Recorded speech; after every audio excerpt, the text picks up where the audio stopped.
नमस्कार, चंडीगढ़ से आपका स्वागत है। मैं हूं शैली तनेजा। आइए सबसे पहले नजर डालते हैं कुछ अहम खबरों पर।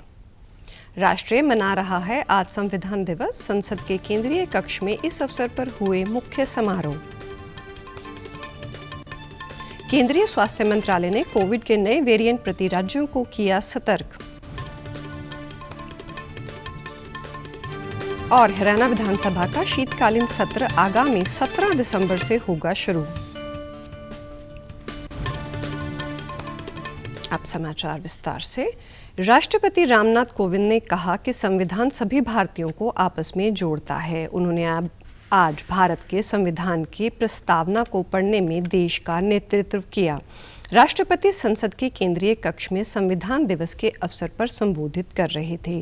श्री कोविंद ने कहा कि संविधान निर्माताओं ने 72 वर्ष पहले इस केंद्रीय कक्ष में स्वतंत्र भारत के उज्जवल भविष्य के लिए इस दस्तावेज को अपनाया था। राष्ट्रपति ने कहा कि संविधान की शक्ति से भारत अपनी विकास यात्रा में आगे बढ़ रहा है।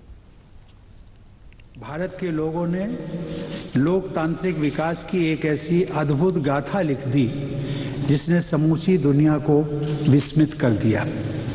मैं ये मानता हूं कि भारत की ये विकास यात्रा हमारे संविधान के बल पर ही आगे बढ़ती जा रही है। हमारे संविधान में वे सभी उदात्त आदर्श समाहित हैं जिनके लिए विश्व के लोग भारत की ओर सम्मान और आशा भरी दृष्टि से देखते हैं। राष्ट्रपति ने इस अवसर पर संसद में आज तक किए गए संशोधनों के साथ संविधान सभा वाद विवाद के डिजिटल संस्करण और देश के संविधान की एक सुलेखित प्रति भी जारी की। इस अवसर पर उपराष्ट्रपति एम वेंकैया नायडू ने अपने संबोधन में कहा कि प्रस्तावना संविधान के उस दर्शन का सार प्रस्तुत कर रही है जिसमें लोगों ने भारत को एक लोकतांत्रिक गणराज्य के रूप में प्रमुखता दी है। उन्होंने कहा कि हमारा दृढ़ विश्वास है कि जनता हमारे विकास के केंद्र में रही है। प्रधानमंत्री नरेंद्र मोदी ने संविधान दिवस समारोह को संबोधित करते हुए कहा है कि अनेक बाधाओं का सामना करने के बाद संविधान का मसौदा तैयार हुआ और देश की रियासतों को एकजुट किया गया। संविधान दिवस इस सदन को प्रणाम करने का दिन है जहां पर देश के अनेक नेताओं ने भारत के संविधान को आकार देने के लिए विचार मंथन किया। उन्होंने कहा कि देश राष्ट्रपिता महात्मा गांधी और भारत के स्वाधीनता संग्राम में भाग लेने वाले सभी लोगों को श्रद्धांजलि अर्पित करता है। मुख्य रूप से आज का दिन भारतीय संविधान के प्रमुख वास्तुकारों डॉक्टर राजेंद्र प्रसाद और डॉक्टर भीमराव अंबेडकर को श्रद्धांजलि देने का दिन है। नेशन फर्स्ट कालक्रम से राजनीति ने उस पर इतना प्रभाव पैदा कर दिया है कि देश हित भी कभी कभी पीछे छूट जाता है। ये उन महानुभावों को प्रणाम इसलिए करना चाहूंगा क्योंकि उनके भी अपने विचार होंगे, उनके विचारों की भी धारा होगी, उस धारा में धार भी होगी, लेकिन फिर भी राष्ट्रहित सुप्रीम होने के नाते सबने मिल बैठ करके एक संविधान दिया।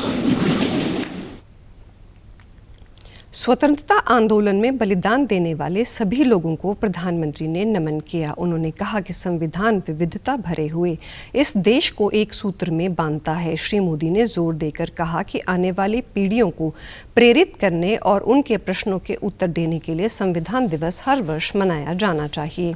इस अवसर को इस बात का मूल्यांकन करने के लिए भी मनाया जाना चाहिए कि हम जो कर रहे हैं वो सही है या गलत। वंशवादी दलों पर निशाना साधते हुए प्रधानमंत्री ने कहा कि अगर कोई पार्टी एक ही परिवार द्वारा कई पीढ़ियों तक चलाई जाती है तो ये स्वस्थ लोकतंत्र के लिए ठीक नहीं है। एक नागरिक के रूप में हमारा कर्तव्य उन सभी समृद्ध मूल्यों की रक्षा करना है जो भारतीय संविधान ने हमारे लिए निर्धारित किए हैं। उन्होंने कहा कि जब राष्ट्र आज संविधान दिवस मना रहा है तो देश को उन बहादुर वीरों को नहीं भूलना चाहिए जिन्होंने 26/11 के मुंबई आतंकवादी हमलों का मुकाबला किया और अपने प्राण न्यौछावर कर दिए। इस अवसर पर लोकसभा अध्यक्ष ओम बिरला ने कहा कि भारत का संविधान गीता के एक आधुनिक संस्करण की तरह है जो राष्ट्र के हित में कार्य करने के लिए प्रेरित करता है। कोविड टीकाकरण अभियान के अंतर्गत देश में 1 अरब 20 करोड़ से अधिक टीके लगाए जा चुके हैं। अभी तक कुल मिलाकर 1 अरब 20 करोड़ 17 लाख टीके लगाए जा चुके हैं। स्वास्थ्य मंत्रालय ने बताया है कि कल 74,59,000 से अधिक लोगों को टीके लगाए गए। केंद्र सरकार ने अब तक राज्यों और केंद्र शासित प्रदेशों को 133 करोड़ 44 लाख से अधिक कोविड टीके उपलब्ध करवाए हैं। स्वास्थ्य मंत्रालय ने आज बताया कि इनमें से 22 करोड़ 70 लाख से अधिक टीके अभी भी राज्यों और केंद्र शासित प्रदेशों के पास शेष हैं। केंद्र ने राज्यों और केंद्र शासित प्रदेशों को दक्षिण अफ्रीका और 2 अन्य देशों से मिले कोविड के नए स्वरूप के प्रति सतर्क किया है। बोत्सवाना, दक्षिण अफ्रीका और हांगकांग में कोविड के नए स्वरूप का पता चला है। विशेषज्ञों के अनुसार ये कोरोना वायरस का परिवर्तित रूप है। केंद्रीय स्वास्थ्य सचिव राजेश भूषण ने सभी राज्यों और केंद्र शासित प्रदेशों को लिखे पत्र में इन देशों से आने वाले सभी यात्रियों की कड़ी जांच सुनिश्चित करने को कहा है। हरियाणा विधानसभा का शीतकालीन सत्र आगामी 17 दिसंबर से शुरू होगा, जो 21 दिसंबर तक चलेगा। इसकी जानकारी हरियाणा के शिक्षा मंत्री कन्वर पाल ने कैबिनेट बैठक के बाद प्रेस वार्ता के दौरान दी। उन्होंने कहा कि सेशन के संदर्भ में कैबिनेट बैठक में तय की गई तारीख को हरियाणा के राज्यपाल के समक्ष भेजा जाएगा। उनकी स्वीकृति के बाद विधानसभा की बिजनेस एडवाइजरी कमेटी की बैठक होगी। शिक्षा मंत्री ने कहा कि कैबिनेट की बैठक में हरियाणा परिवहन विभाग के ग्रुप बी के सेवा नियम 2021 को स्वीकृति प्रदान की गई। राज्य परिवहन विभाग के कर्मचारियों की सेवा शर्तों के नियंत्रण व शासन के लिए ये नियम बनाए गए हैं। परिवहन हरियाणा विभाग ग्रुप बी की सेवाओं के नियम 2021 की स्वीकृति प्रदान कर दी गई है और राज्य परिवहन विभाग के कर्मचारियों की सेवाएं शर्तों के नियंत्रण व शासन के लिए ये नियम बनाए गए हैं। ये नियम राजपत्र के प्रकाशन की तिथि से लागू होंगे।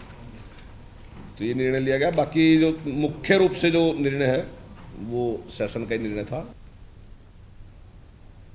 कन्वर पाल ने कहा कि हरियाणा सरकार अपने विभिन्न विभागों के माध्यम से अपने नागरिकों को विभिन्न सेवाओं के सुचारू वितरण को कारगर बनाने के ठोस प्रयास कर रही है।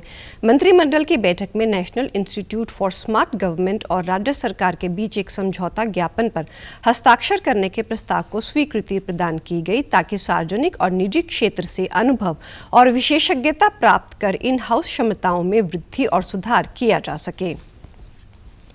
हरियाणा के कृषि एवं किसान कल्याण मंत्री जे.पी. दलाल ने कहा कि प्रदेश में रबी फसलों की मैपिंग का प्लान तैयार किया जाए, ताकि मैपिंग के दौरान किसी भी प्रकार की समस्या का सामना न करना पड़े। कृषि मंत्री ने अधिकारियों को निर्देश देते हुए कहा कि कृषि विभाग की तरह मत्स्य व डेयरी विभाग के प्रगतिशील किसानों को भी सम्मानित किया जाए, जिससे क्षेत्र में कार्य कर रहे दूसरे किसान भी आगे बढ़ सकें। बैठक में अधिकारियों ने कृषि मंत्री को खाद के विषय पर अवगत कराते हुए बताया कि केंद्र से प्रदेश को प्रतिदिन डीएपी के 2 रैक मिल रहे हैं और 25,000 MT से अधिक खाद का स्टॉक है। यूरिया के संबंध में बताया कि 1,19,000 MT से अधिक यूरिया खाद का स्टॉक है। केंद्र से यूरिया लगभग 10,000 MT प्रतिदिन मिल रहा है। उन्होंने कहा कि केंद्र सरकार रबी फसलों की बुआई के लिए 21 दिसंबर 2021 तक प्रदेश को 4.5 लाख मीट्रिक टन यूरिया उपलब्ध करवा देगा। पंजाब के मुख्यमंत्री चरणजीत सिंह चन्नी ने कहा कि राज्य का विकास मॉडल इस तरह से तैयार किया गया है जिसमें सभी को समान अवसर मुहैया करवाए जा रहे हैं। मोगा में महाराजा अग्रसेन की प्रतिमा का अनावरण करने के अवसर पर जनसभा को संबोधित करते हुए उन्होंने कहा कि ये मॉडल महान गुरु साहिबान की शिक्षाओं के अनुरूप है, जिन्होंने समानता और भाईचारे का मार्ग दिखाया है।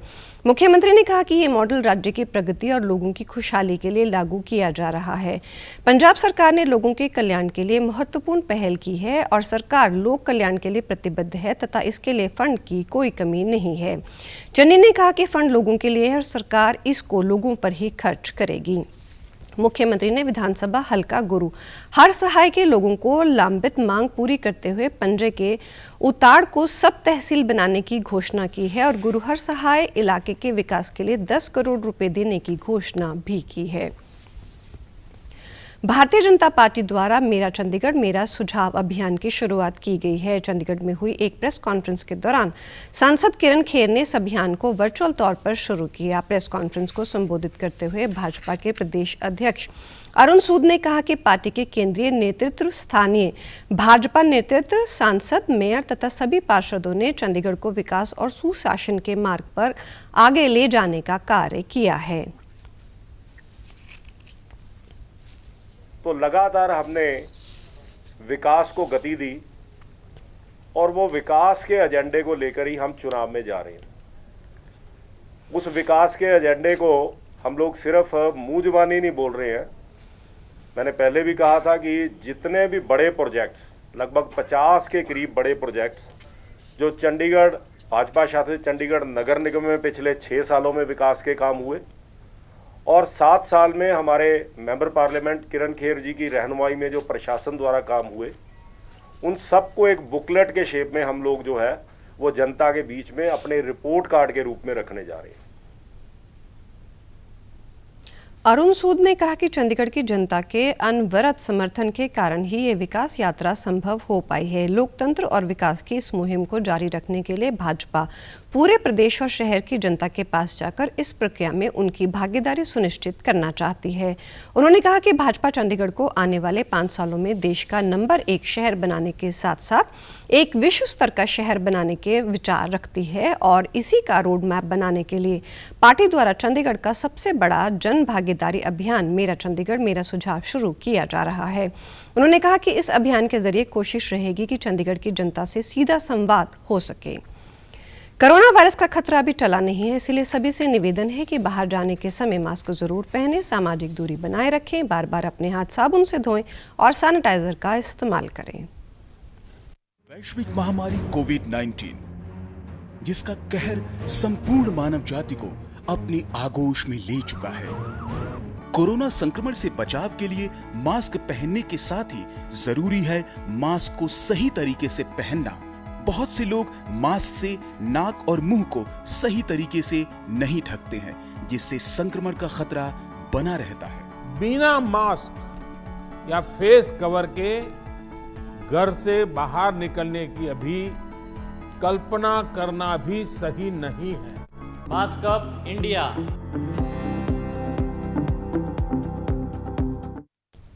और आप हमारे समाचार YouTube channel DD news Chandigarh, Facebook DD news Chandigarh, Twitter handle DD news CHT पर भी देख सकते हैं।